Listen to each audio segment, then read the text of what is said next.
Eric Brazau has spent the last 15 years of his life exploring the perceptions around Islam today in light of what is believed and said about Islam within Islam. I'm very excited to have Eric in the studio with me to prepare for this live aired sneak peek. Eric, welcome.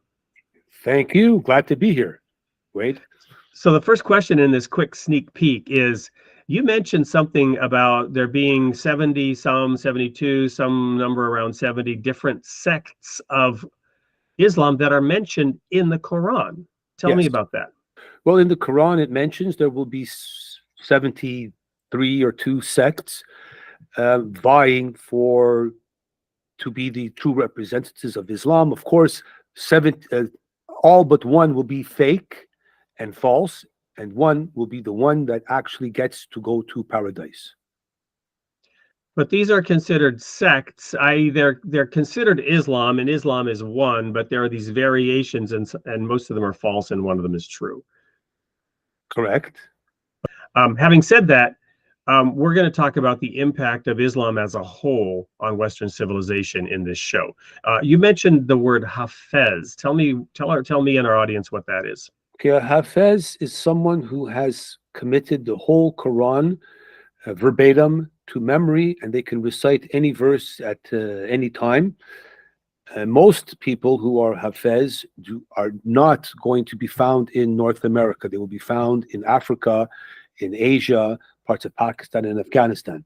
For the most part, there are what we would call madrasas all over the third world. When someone cannot afford to feed their children, especially the young boys, the madrasa takes them, feeds them and houses them, and of course gives them Islamic instruction. And a large part of Islamic instruction is to memorize the Quran. So from my perspective, this is one of the things that I've personally found very heartwarming, that that children and thus adults would have learned to have memorized actually the whole Quran, it being a considerably smaller book than the Bible as a whole, Bible being 66 books compiled. And yet what I understood from you is that that's not a high percentage of Muslims that have memorized the Quran or know it that well. And your point was that, a fairly large percentage don't really know what's in the Quran at all. That is correct. I've had many conversations with imams, especially 5 and 10 years ago, who in the days when I used to argue with them, they would say, no, it doesn't. And I would pull out my Quran and show it to them. They'd say, I never read that. But that's in Canada, right? So it may be that in Canada it's a little different than in certainly Islamic nations. Well, I'm not saying in Islamic nations. I'm saying perhaps, but in Islamic nations, they all have read the Quran, and they're learning the Quran as childhood and in elementary school. I'm talking about in Western, in Europe, in America, most Muslims have not read, from my understanding, have not read the majority of the Quran. They read verses, of course, but they haven't read the Quran. We'll unpack that a little bit more on the show, and I'll just mention why, because the audience may be coming to the mind of some of the audience as well, which is that in the Bible, for example, it says, by their fruits you shall know them. So I'm going to dig into that on the show. The audience can look forward to that. But in this sneak peek, I've got one more question for you. So what is being taught? You've shared with me that Imam Bilal Phillips, who is a very celebrated, relatively famous imam with a lot of followers, perhaps even globally, has taught that about the call of Satan idea, that Satan is there trying to pull people away from God, and that musical instruments are his tools, and that all musical instruments are part of the call of Satan. So that's an example of one of the things that's being taught. Is that correct?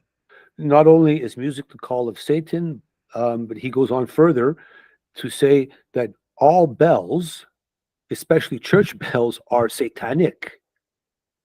Interesting. And Interesting. Yes, because apparently Jesus did not approve of church bells, and church bells is an invention after Jesus, therefore it's satanic. That's how they come to that conclusion.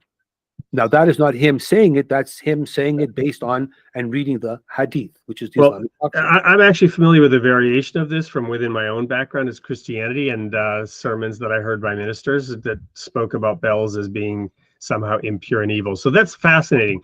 Friends, audience, this is Eric Brazau, spent 15 years studying into the impact of Islam on Western civilization. You can look forward to episode 96 coming up on April 30th, 8 p.m. Central Time, the Created Image of God show. Until then, may God be with you.